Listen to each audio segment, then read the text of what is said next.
매일 아침 책 읽기로 하루를 시작하는 행복 습관, 미라클 독서입니다.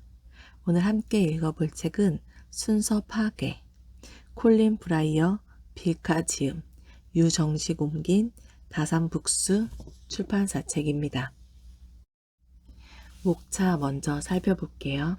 서문, 머리말, 그 다음에 1장 경영 전략, 2장 채용, 3장 조직화, 4장 커뮤니케이션, 5장 워킹 백워드, 6장 성과 지표, 7장 킨들, 8장 아마존 프라임, 9장 프라임 비디오, 10장 아마존 웹 서비스. 한국어판 서문. 코로나 이후 조직은 어떻게 달라져야 하는가? 결국 코로나19 팬데믹은 끝날 테고 사람들은 다시 회의실로 돌아가 회의를 열기 시작할 것이다. 여기서 우리는 원격 근무가 예상치 못한 성공을 거두었다는 사실을 기억해야 한다. 우려와 달리 원격 근무는 조직의 생산성을 크게 무너뜨리지도 않았고 직원들의 선호마저 충족시켰다. 우리는 앞으로도 많은 모임이 계속해서 온라인으로 운영되리라는 것을 짐작할 수 있다. 즉 새로운 일의 표준이 원격 회의와 대면 회의가 공존하는 모습으로 자리 잡을 가능성이 크다. 만약 그런 일이 현실이 된다면 이 책에 집약해 놓은 아마존이라는 거대한 기술 기업의 경험은 당신의 기업에 상당한 교훈이 될 것이다. 차차 이야기하겠지만 그저 첫인상으로 결정되는 채용 과정과 파워포인트가 난무하는 업무 회의는 이제 역사 속으로 사라질 것이다. 지금 당장 파워포인트를 몰아내라. 파워포인트로 이끌어가는 회의의 관행은 여러 해 동안 비판의 대상이 되어왔다. 팬데믹 사태로 잠시나마 다시 인기를 얻는 듯 했지만 이는 줌을 통한 생소한 회의 방식에 긴장한 발표자들이 슬라이드로 화면을 채울 수 있어서였을 뿐 효용성 측면에서는 주목받는 게 아니었다. 얼굴을 맞대 청중이 없다는 건 은근히 긴장되는 일이다. 발표자는 청중의 반응을 파악하기가 어려워 슬라이드에 크게 의존할 수밖에 없는데 문제는 파워포인트가 효과적인 프레젠테이션과는 거리가 멀다는 데 있다. 파워포인트의 치명적인 약점은 바로 다양한 데이터 요소 간의 연결고리를 나타내지 못한다는 점이다. 즉 비구조적이고 단편적인 방식이다. 이럴 때 노련한 발표자는 청중의 표정을 살피고 그들의 이해도를 파악하는데 줌을 통한 원격 회의에서는 그 과정이 불가능에 가깝다. 그렇다면 대안은 무엇일까? 1990년대에 활동한 정보 디자인 분야의 전문가 에드워드 터프티는 파워포인트 슬라이드를 글로 된 내러티브로 대체할 것을 주장했다. 이렇게 바뀐 회의에서 참석자들은 조용히 내러티브를 읽으며 회의를 시작한다. 그리고 모두가 다 읽고 나서야 비로소 발표 내용에 관한 토론을 이어간다. 발표할 내용을 내러티브, 즉 줄글로 표현하면 데이터 요소 간의 연결고리를 설명할 수밖에 없고 이 때문에 슬라이드보다 훨씬 많은 정보를 전달할 수 있다. 또한 참석자들은 듣는 속도보다 읽는 속도가 훨씬 빠르기 때문에 정보 전달에 드는 시간을 크게 아낄 수 있다. 이렇게 절약한 시간으로 참석자들은 보다 면밀한 질문을 던지며 우려사항을 검토할 시간을 확보할 수 있다. 물론 최신 도구를 사용하면 파워포인트 슬라이드를 만드는 시간이 문서로 된 내러티브를 작성하는 시간보다 훨씬 짧을 수 있다. 슬라이드는 한데 취합하기가 쉽고 발표자가 회의를 통제하기 쉽게 만들어주기 때문이다. 1990년대만 해도 급진적으로 보였던 터프티의 아이디어는 아마존에 상당한 영향을 끼쳤다. 파워포인트를 몰아내기로 한 2004년의 조치는 터프티가 제시한 청사진에서 큰 영향을 받았다. 이후 아마존의 모든 사람은 침묵하며 내러티브를 읽고 코멘트와 질문을 입력한다. 그렇게 회의가 끝나고 나면 발표팀은 그 코멘트와 질문을 영구 기록한다. 이는 발표자와 청중의 유대관계를 더욱더 끈끈하게 할 뿐만 아니라 이렇게 바뀐 회의 방식 덕에 참석자들은 발표자에게 무차별 사격과도 같은 질문을 퍼붓지 않고 오히려 그들을 돕고 싶어 한다. 이런 회의 문화를 도입한 이후 아마존은 단 한순간도 후퇴한 적이 없었다. 그리고 우리는 지난 몇 년간 수많은 기업을 컨설팅하며 이런 문화가 아마존이라는 독종 집단에만 통하는 게 아니라는 확신에 이르렀다. 이는 다양한 기업에서도 보편적으로 통할 업무 수행 방식이다. 기업 환경에서 대면 활동의 관행은 팬데믹으로 인해 마침내 영구히 무너졌다. 이런 적기에 이 책을 집어든 당신에게도 빛나는 해안과 통찰이 가득하길 바란다. 2021년 2월 콜린 브라이어 베이커. 머릿말. 아마존을 가리켜 독특한 기업이라고 평한다면 그건 절제된 표현이다. 이 회사가 내놓은 의미 있는 추진 계획들은 이미 여러 번 비판받았고 심지어는 어리석은 짓이라며 조롱당했다. 어느 비즈니스 전문가는 이들에게 아마존 토스트라는 별명을 붙여줄 정도였다. 하지만 아마존은 몇 번이고 이러한 의심이 틀렸다는 것을 증명했다. 기존의 경쟁자들과 야심만만한 시장의 신규 진입자들은 각자 외부인의 시각으로 아마존의 성공 비결을 밝히고 배우기 위해 연구했다. 하지만 가장 열렬한 신봉자들조차 아마존의 유명 원칙과 실천법을 그대로 수용했음에도 아마존을 늘 선두자리에 세우는 혁신 문화를 똑같이 따라하지는 못했다. 물론 아마존의 몇 가지 비즈니스 방법은 철저한 검토 대상이 됐고 때로는 맹렬한 비판을 받기도 했다. 어떤 사람들은 비즈니스 세계에서 아니 우리 사회 전반에서 아마존의 영향력을 문제 삼기도 했다. 분명 이러한 이슈는 중요하다. 아마존이 사람과 공동체의 삶에 영향을 미친다는 사실은 분명하고 만약 이들이 좋지 않은 영향을 끼칠 경우 회사의 평판과 재무 상태에도 심각한 위협이 되기 때문이다. 그러나 이러한 이슈는 이 책이 다루는 범위를 한참 넘어선다. 이 책은 주로 아마존의 독특한 원칙과 프로세스를 보여주는 데 집중할 것이고 이를 충분히 상세하게 다뤄 당신의 조직에서 구현하는 데 기여할 것이다. 우리는 둘이 앞에 총 27년을 아마존에서 일했다. 회사의 발전과 성장 과정에서 가장 결정적인 순간들을 바로 옆에서 지켜본 셈이다. 사람들은 우리가 아마존에서 일한 적이 있다고 말할 때마다 회사의 독보적인 성공 비결을 캐내기 위해 질문을 쏘아대고는 한다. 경쟁자, 분석가, 고객 등 너나 할 것 없이 비즈니스 모델이나 조직 문화의 관점으로 아마존의 성공 비결을 압축한다. 하지만 가장 단순하면서도 최고의 본질이라고 할 수 있는 것은 창립자 제프 베이조스가 한 이 말이 아닐까? 우리는 주주의 장기적 관심과 고객의 관심을 완벽하게 일치시킨다는 확고한 신념을 갖고 있습니다. 달리 말해 이익을 추구하면 주주 가치가 상승하긴 하지만 아마존에서는 고객 우선주의를 추구하는 쪽이 이익보다 훨씬 더 장기적 성장을 이끌어낸다고 믿는다. 만약 당신에게 제프와 같은 확신이 있었다면 당신은 어떤 회사를 설립했을까? 2018년 항공 우주 및 사이버 컨퍼런스 자담회에서 제프는 아마존을 이렇게 설명했다. 우리에게는 4가지 문화가 있습니다. 경쟁자가 아닌 고객에게 집착할 것, 장기적 관점에서 적극적으로 사고하며 다른 기업보다 길게 투자할 것, 실패할 위험이 있더라도 발명의 열정을 불태울 것, 탁월한 운영에 대해 전문가적 자부심을 느낄 것입니다. 이 말은 아마존 초창기부터 유효했다. 아마존이 상장한 첫 해인 1997년 제프가 주주들에게 처음으로 보낸 편지에는 고객에 대한 집착, 장기적인 것이 중요하다. 우리는 성공과 실패, 이 모두를 통해 항상 배울 것이다 라는 문구가 나온다. 여기에 1년 후에 쓴 편지 속에 운영의 탁월함이 추가되면서 지금껏 이어진 아마존 조직 문화의 4가지 원칙이 완성되었다.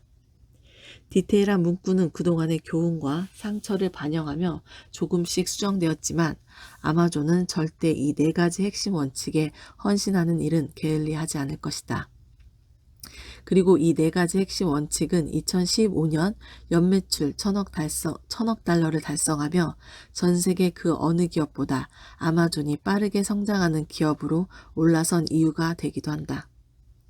놀랍게도 같은 해 아마존 웹 서비스는 연매출 100억 달러를 달성하며 아마존의 성장 속도보다 훨씬 더 빠른 성과를 나타냈다. 그러나 이 문화적 시금석은 그 방법까지 친절하게 일러주지는 않았다. 즉, 네 가지 원칙을 유지하기 위해 개인과 팀이 어떻게 해야 하는지는 명확히 설명하지 못했다. 제프와 경영진은 문화적 목표를 지속해서 추구하고자 14가지의 리더십 원칙을 고안했고, 그에 따른 명쾌하면서도 실용적인 방법론을 광범위하게 제시했다. 여기에는 우수한 인재를 꾸준히 확보하기 위한 채용 기준 높이기, 프로세스의 도입, 전달과 혁신의 속도를 최적화하는 개별 목표를 지닌 리더들의 독립적인 팀 운영, 복잡한 이슈에도 깊은 이해를 바탕으로 결정할 수 있도록 파워포인트 대신 내러티브 서술 방식 도입, 비즈니스를 추진하는 일에 팀이 매진할 수 있도록 인풋 지표에 철저히 집중하는 법 등이 포함되어 있다. 그리고 마지막으로 이 책의 원 제목이기도 한 제품 개발 프로세스인 워킹 백워드가 있다. 조직이 추구하는 고객 경험을 제품과 프로세스를 개발하고 출시하는 일의 출발점으로 삼으라는 의미다. 아마존이 직면한 많은 비즈니스 문제는 그 규모가 크건 작건 여느 회사에서 마주치는 것들과 크게 다르지 않다. 차이가 있다면 아마존이 항상 자신들만의 독특한 아마존식 해결책을 제시한다는 점이다. 그리고 이 요소들이 결합하여 아마존인 되기라는 하나의 사고방식과 관리방식이라는 방식을 형성한다. 아마존인이 되기는 이 책의 목적을 구현하기 위해 우리가 고안해낸 말이다. 우리 두 사람은 또 다른 고위 경영진들과 함께 그 방에 머무르며 아마존인이 된다는 것의 의미를 만들고 다듬었다.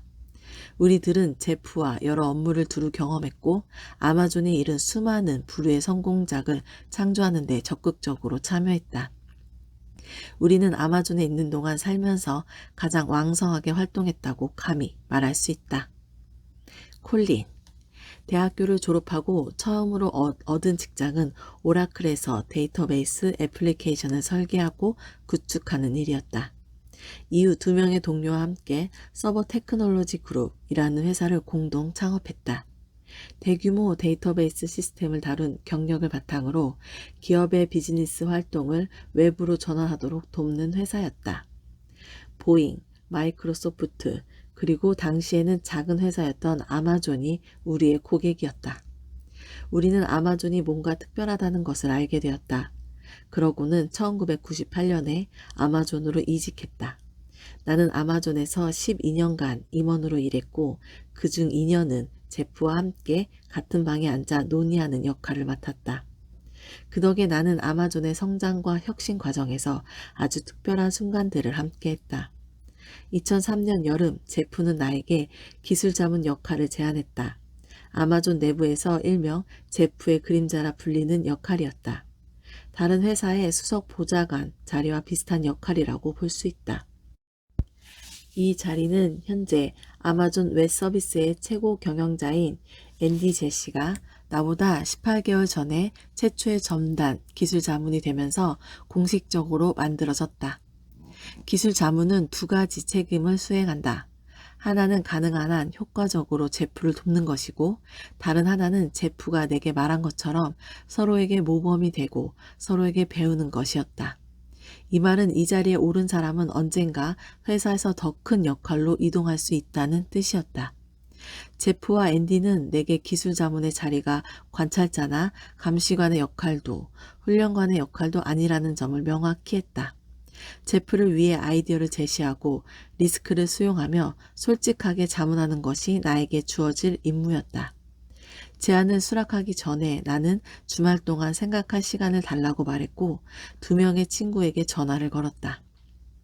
한 명은 나와 비슷하게 포천 10대 기업에 속한 기업의 CEO를 보자 하는 친구였고 다른 한 명은 주요 정부 인사의 오른팔격인 친구였다. 두 친구 모두 이렇게 말했다. 제정신이야? 이건 인생에 한 번뿐인 기회라고. 그 자리에서 당장 제안을 받아들였어야지.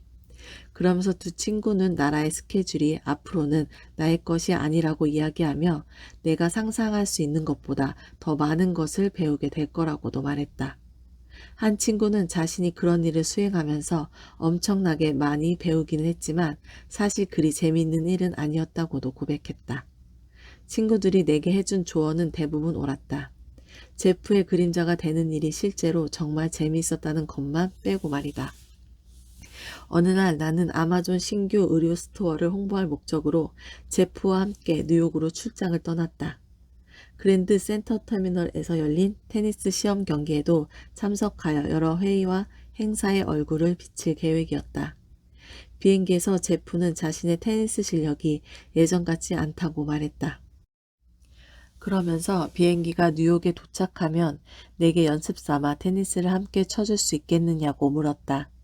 제프가 마지막으로 테니스를 쳤을 때는 2년 전 모 자선회의에서 빌 게이츠와 앤드리 에거스, 피트 샘브러스와 벌인 경기가 전부였다. 공개적인 자리에서 다시 테니스를 치게 될 줄은 몰랐어요. 나는 이 말에 2년 전 동네 코트에서 친구 존과 친 기억이 최근이라고 답했다. 그러니까 제게 A급 테니스 선수들을 꺾도록 도와달라는 말씀이로군요. 그러고는 덧붙여 이렇게 말했다. 제 역할이 뭡니까? 당신이 하라는 대로 당연히 해야죠. 오늘 밤 테니스 코트에서 모두를 박살내 버리자고요. 제프는 웃으면서 고개를 끄덕였다. 이런 일은 자주 있는 기회가 아니었다. 내가 제프와 함께 보낸 시간의 95%는 컨퍼런스나 대중연설, 스포츠 경기와 같은 외부 행사가 아닌 내부 업무에 치중되어 있었다. 그러나 제프는 이와 같은 도전적인 상황을 낙천주의와 유머, 그리고 타인에게 저면시키는 듯한 특유의 웃음으로 받아들이곤 했다. 이런 태도는 대부분의 사람이 평생 일하면서 내리는 결정보다 더 큰 결정을 매일 내려야 하는 상황에서도 여전했다. 그는 열심히 일하고 재미있게 일하고 역사를 만들라 라는 아마존의 모토 그 자체였다. 나는 제프가 사무실에 있는 오전 10시부터 오후 7시까지 그와 함께 일했다. 하루에도 5번에서 7번씩 제품팀 또는 경영진과 함께하는 회의가 매일 열렸다. 나는 제프가 출근하기 전이나 퇴근하고 난 이후 시간에는 제품팀과 경영진에게 가서 어떻게 하면 생산적인 회의를 할 수 있을지 그 준비를 도왔다. 나는 제프에게서 끝없이 쏟아지는 아이디어를 받아내야만 하는 직원들의 마음이 어떤지, 그리고 그 아이디어를 터무니없을 만큼 높은 기준에 신속하게 도달시켜야만 하는 입장이 어떤지 잘 알고 있었다. 나는 자주 이런 질문을 받았다. 제프가 이 아이디어에 어떻게 반응할까요? 일반적인 내 대답은 이랬다. 그가 무슨 말을 할지는 감을 잡을 수 없어요. 하지만 그의 대답이 어떨지를 미리 알려주는 원칙들이 있는데, 제프와 함께 일하는 동안 아마존 비즈니스에 중추가 된 아마존 프라임, 아마존 웹 서비스, 킨들 주문 처리 센터 등이 세상에 나왔다. 여기에 파워포인트 대신 내러티브로 서술하기, 워킹 백워드로 고객 경험을 출발점으로 삼기 등 이제는 아마존인 되기라는 개념으로 단단히 확립된 비즈니스 프로세스가 몇 가지 제시되었다. 나는 2년 넘는 기간 동안 매일 제프 그리고 아마존의 고위 경영진들과 함께 어깨를 나란히 했다. 이런 흔치 않은 기회를 얻었다는 것은 나에게 큰 행운이었다. 나는 매 순간 배우겠다는 마음을 다잡았다. 제프와 함께 자동차를 타거나 점심을 먹거나 회의실에 걸어가거나 하는 모든 활동을 절대로 놓쳐서는 안 될 소중한 배움의 기회로 여겼다. 한 번은 어떤 친구가 노트에 긴 목록을 적어 내려가는 나를 보며 뭘 하느냐고 물었다. 나는 대답했다. 이번 주에 제프와 5시간 동안 비행을 같이 타고 가야 하는데 자유롭게 질문하고 토론할 수 있는 시간이 5시간이나 있다는 게 어디야? 그 시간을 그냥 보내고 싶지 않아서 그래. 무엇이 제프에게 핵심적인 결정을 내리도록 이끌었으며 그 통찰 이면에 어떤 특별한 생각이 담겨 있는지를 시간이 날 때마다 그에게 직접 물어왔다. 그리고 통찰 이면에 담긴 논리는 제프의 통찰 그 자체보다 내게 더 많은 것을 보여주었다. 빌. 나는 조금은 먼 길을 돌아서 아마존에 합류했다. 대학 졸업 후에 MBA 학위를 따기 전 몇 년 동안 영업사원으로 일했다. 프록터 앤드 갬블에서 영업 직무를 수행했고 이후 같은 회사에서 K마트 담당 분석가로 일했다. 기술 분야에서 일하길 희망했던 나는 P&G를 그만두고 이베어라는 소프트웨어 전문 스타트업에 입사했다. 그러다가 1999년 5월 대학 친구의 제안으로 아마존에 면접을 보러 갔다. 당시 아마존은 시애틀 세컨드 애비뉴에 있는 건물 한쪽에 자리를 잡고 있었다. 공간은 너무나 비좁았다. 여러 번의 면접 중 한 번은 파티션 너머로 직원들이 커피를 마시며 잡담을 하는 휴게실에서 봐야 할 정도였다. 나는 비디오 제품 관리자 직무를 맨 처음 제안받았고 이후로 15년 동안 아마존에서 다양한 역할을 수행했다. 첫 5년 동안은 당시 아마존에서 가장 큰 비즈니스였던 도서, 음악, 비디오를 총괄하는 미국 피지컬 미디어 그룹에서 일했다. 이 부서에서 나는 이사 자리까지 승진했다. 제프가 콜린을 기술 자문에 앉히고 몇 달이 지난 2004년 1월 나의 상사이자 좋은 친구 스티브 캐셜이 내게 폭탄 발언을 했다. 제프의 요청으로 자신이 수석 부사장으로 승진하면서 회의의 디지털 비즈니스를 총괄하게 됐다는 것이었다. 그러면서 그는 내가 부사장으로 승진할 거라는 사실을 들려주며 함께 일하기를 희망한다는 말을 전했다. 스티브는 내게 지금이 바로 고객들에게 디지털화한 도서, 비디오, 음악을 구입하고 즐기도록 아마존이 적극적으로 나서야 할 때라는 제프의 결심을 들려주었다. 회사는 기로에 있었다. 물리적 도서와 CD, VHS, DVD는 아마존에서 가장 인기 있는 비즈니스였지만 냅스터와 애플의 아이팟, 아이튠즈의 출현, 인터넷과 디바이스 기술의 변화로 물리적 비즈니스가 더는 살아남지 못하리라는 진실이 분명해지고 있었다. 시간이 지날수록 물리적 미디어 비즈니스는 디지털화에 밀려 쇠퇴할 터였다. 우리는 이런 변화에 즉시 대응해야 한다고 생각했다. 당시 제프는 비즈니스를 혁신하고 신규 비즈니스를 구축하려는 노력을 표현하면서 종종 이런 비유를 들곤 했다. 우리는 씨앗을 많이 심어야 합니다. 어떤 씨앗이 거대한 떡갈나무로 자랄지는 아무도 모르기 때문이에요. 그것은 적절한 비유였다. 떡갈나무는 숲에서 가장 단단하고 가장 오래 사는 나무 중 하나다. 그 한 그루의 떡갈나무는 수천 개의 도토리를 만들어내는데 수많은 씨앗 중 단 하나가 하늘을 찌를 듯이 성장한다. 돌이켜 생각하면 이때가 아마존의 르네상스 시기였다. 아마존이 2004년부터 심은 씨앗들은 킨들 이북 리더, 파이어 태블릿, 파이어 TV, 프라임 비디오, 아마존 뮤직, 아마존 스튜디오, 음성으로 활성화되는 아마존 에코 스피커, 음성 비서 알렉사의 기초 기술 등으로 성장했다. 그리고 이 중 몇몇은 아마존에서 가장 강력하고 가장 빠르게 성장하는 신규 비즈니스의 훌륭한 가치 동인이 되었다. 나는 운이 좋았다. 10년 동안 줄곧 운전석과 전망 좋은 승객석을 번갈아 앉아가며 이 새로운 제품들의 출시와 성공을 함께 했으니 말이다. 아마존에 있는 동안 내 역할은 발전했고 아마존에서 나는 전 세계 디지털 음악과 비디오 비즈니스, 엔지니어링 조직의 리더가 되었다. 나는 팀원들과 함께 지금은 아마존 뮤직, 프라임 비디오, 아마존 스튜디오스라고 불리는 서비스의 출시, 개발, 성장을 이끌었다.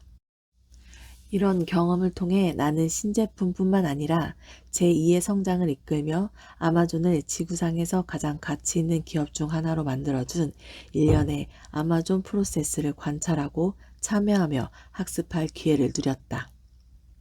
아마존 북에서 이루어진 워킹 백워드. 절친한 내 아내 린과 콜린의 아내 사라 덕에 우리 둘은 친구가 되었다. 린과 사라는 각각 MBA를 취득하고 2000년 아마존 토이즈의 카테고리 팀에서 함께 일하며 친구 사이로 발전했다. 우리 두 남자는 골프에 대한 애정이 같았고 벤던 듀스로 자주 골프를 치러 가며 우정을 쌓았다. 그러면서 우리는 2018년에 이 책을 쓰기로 결심했다. 그때 우리는 두 개의 트렌드를 발견했다. 하나는 아마존의 인기가 폭발적이어서 미디어에 나오지 않는 날이 없었는데 이는 분명 사람들이 아마존에 대해 더 많은 것을 알고 싶어 한다는 뜻이었다. 다른 하나는 우리가 내부에서 경험한 것과 달리 아마존이 세간에 잘못 알려져 있다는 사실이었다. 월스트리트의 분석가들은 아마존이 미래 성장을 위해 신제품에 현금을 재투자하느라 이익을 내지 못한다는 사실을 파악하지 못했다.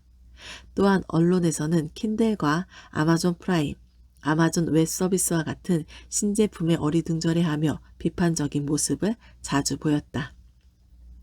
우리들은 새로운 경력을 쌓고자 아마존에서 나왔지만 아마존의 경험이 지금의 우리를 만들었다고 해도 과언이 아니다.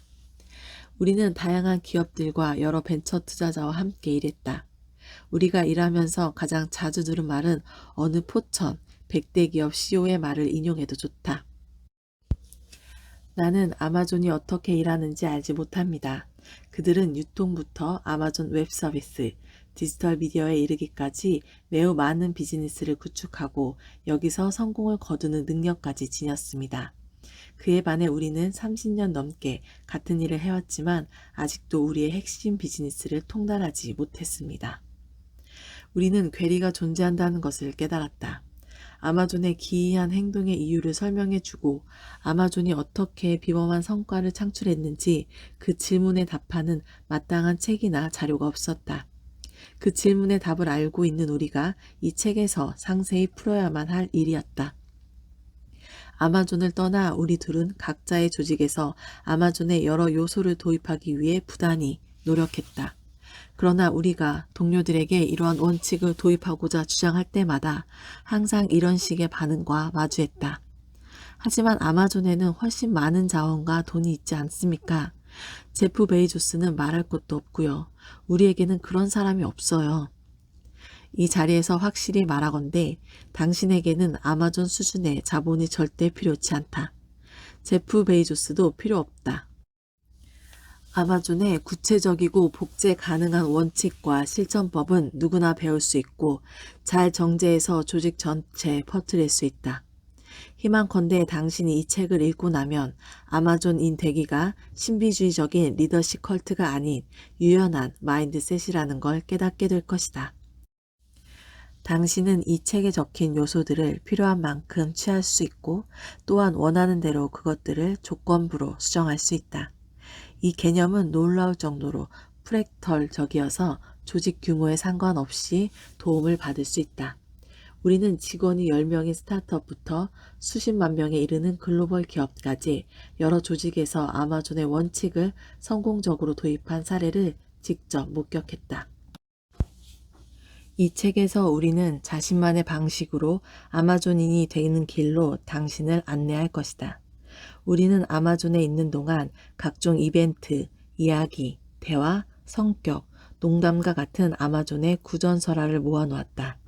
우리는 그 구전설화를 통해 당신에게 구체적이고도 실용적인 조언을 할 것이다. 우리는 아마존인 되기가 성공적인 조직을 구축하는 유일한 방법이라고 생각하지 않는다. 제프도 이런 말을 한 적이 있다. 고맙게도 세상에는 성과 위주의 매우 독특한 기업 문화로 가득 차 있다. 우리는 우리의 접근 방식이 옳다고 주장하지 않는다. 단지 그것은 우리의 것일 뿐이다. 그리고 이제 그것은 당신의 것일 수도 있다. 1부 원칙 아마존인이 된다는 것 1부를 시작하며 이 책의 절반을 차지하는 1부에서 우리는 아마존인 되기를 정의하는 몇 가지 결정적인 원인과 프로세스를 상세하게 펼쳐 보일 예정이다. 수년에 걸쳐 끈기 있게 연마한 이 일하는 방식은 아마존에 괄목할 만한 효율과 전무후무한 성장을 가능하게 했다. 아마존의 원칙과 프로세스는 발명을 독려하고 고객 감동을 최우선으로 하는 것, 아마존의 문화로 정착시켰다. 우리는 이 원칙과 프로세스가 정착하기까지 숨겨진 이야기를 몇 가지 들려줄 것이다. 그리하여 그 원칙과 프로세스가 어떻게 마음껏 발명하고 고객을 꾸준히 만족시키는 능력을 저해하는 문제들의 해결책이 되어 왔는지 생생하게 보여줄 것이다. 1장에서는 아마존의 리더십 원칙을 집중적으로 다룬다. 세 개의 작은 방에서 몇 안 되는 직원들이 일하던 초창기에는 공식적인 리더십 원칙이랄 게 없었다. 제프가 곧 리더십 원칙이었기 때문이다. 당시 그는 직접 직무기술서를 썼고 모든 지원자를 인터뷰했으며 제품 상자를 포장하고 배송하며 고객에게 발송하는 이메일을 모두 읽었다. 그는 비즈니스의 모든 부분에 관여하면서 비교적 작은 그룹의 직원들과 비공식적으로 자신의 철학에 대해 소통할 수 있었다. 하지만 회사가 엄청난 속도로 성장하는 바람에 그런 비공식적인 방법은 더 이상 불가능해졌다. 이런 배경에 따라 리더십 원칙의 필요성이 대두되었다. 앞으로 우리는 어떻게 아마존의 리더십 원칙이 탄생했는지, 또 어떻게 이 원칙이 회사 운영의 모든 모세혈관으로 주입됐는지 살펴볼 것이다. 1장에서는 리더십 원칙과 함께 메커니즘도 구체적으로 다룬다.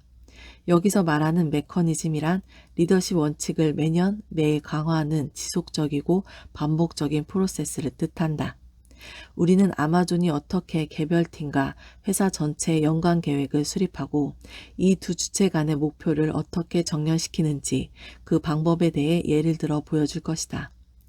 나아가 직원들이 내부 경쟁과 단기적 이익을 둘러싼 유혹을 극복하고 협업과 장기적 관점에 관심을 두도록 독려하는 아마존 내부의 독특한 보상체계에 관해 설명할 것이다. 2장에서는 아마존의 독특한 채용 프로세스인 바레이저를 다룬다. 바레이저 역시 리더십 원칙과 마찬가지로 회사가 엄청나게 빨리 성장하면서 탄생했다. 신규 직원을 단기간에 대규모로 채용할 때 우리는 종종 함정에 빠지곤 한다. 가장 심각한 오류 중 하나는 과중한 업무에 치여 일손이 급한 나머지 지원자의 단점을 간과하는 시급성 평양이다. 바레이저는 각 팀이 절차를 무시하지 않으면서도 효율적이고 신속하게 원하는 인재를 뽑는 강력한 채용 프로세스다. 독창성으로 유명한 아마존에서도 싱글 스레드 리더십은 가장 유용한 발명품 중 하나다. 이것은 부서 간 상호 의존성 때문에 발생하는 비효율을 최소화하는 조직 운영 전략이다. 싱글 스레드 리더십의 기본 전제는 한 사람의 리더는 하나의 프로젝트에만 집중하고 리더는 그 프로젝트에 함께 집중하는 구성원을 관리, 감독한다는 것이다. 3장에서는 싱글 스레드 리더십을 설명하고 나아가 아마존이 이 같은 리더십에 도달하게 된 과정을 상세히 다룬다. 그 과정에서 어떤 문제가 발생했는지 정말로 효과적인 해결책을 도출하기 전에 임시 방편으로 사용하던 불완전한 해결책에는 어떤 허점이 있었는지 개괄적으로 설명할 것이다. 또한 독립적인 싱글 스레드 팀을 구현하기 위해 기술을 개발하고 배치하는 방식까지 완전히 바꿔야 했던 이유와 그 방법을 이야기하려 한다. 아마존은 많은 회사에서 시행해온 회의 운영 방식이 효과성과는 거리가 멀다는 사실을 발견했다. 시각적인 소통 도구와 발표의 용도로 파워포인트를 애용하는 회사가 많은데 아마존은 이 파워포인트가 1시간 남짓의 회의에서 새로운 계획과 진행 중인 프로젝트에 관한 복잡한 정보를 다루기에는 최상의 포맷이 아니라는 걸 어렵사리 습득했다.